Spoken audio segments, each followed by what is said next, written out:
এতটুকু এই না কতটুকু হয়েছে? আচ্ছা এবার তুমি এটার ভিতরে হ্যাঁ বলো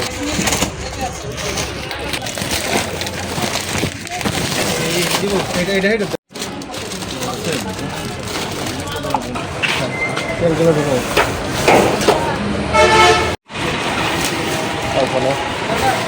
স্থানীয় লোকজনদের মাধ্যমে আমরা সংবাদ পাই যে ফৈজুর রহমান নামে এক লোক কিছু মেয়াদ উত্তীর্ণ পণ্য এবং অননুমোদিত কোম্পানির মালামাল সাধারণ মানুষজনদের নিকট কার্ডের মাধ্যমে বিক্রয় করছে।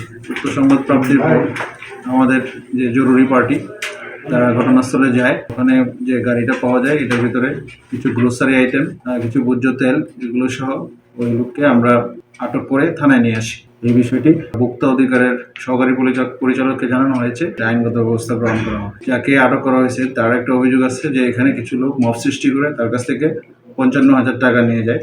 এই ব্যাপারে যে আটক আছে তার আত্মীয় স্বজনকে বলা হয়েছে যদি তারা এই ব্যাপারে অভিযোগ দায়ের করে সেই বিষয়ে আমরা আইনগত ব্যবস্থা গ্রহণ করব। জিজ্ঞাসাবাদে জানতে পেরেছি যে সে এই কাজটি গত 2 মাস যাবৎ করে আসছে। তারা অভিযোগ দায়ের করবে, অভিযোগ দায়ের করার পরে আমরা এই বিষয়টি খতিয়ে দেখব, ঘটনা সত্য বা মিথ্যা, তারপরে আইনগত ব্যবস্থা গ্রহণ করা হবে। চাষি চিনিগুলো দিচ্ছে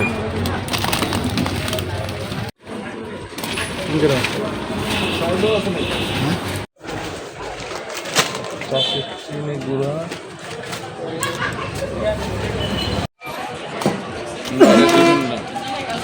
আচ্ছা তুমি ইয়া করো ওই যে এখানে নিছেন নাইডি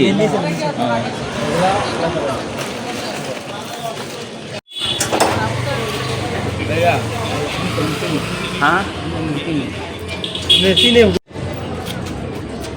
এটা বাড়ি লাগাও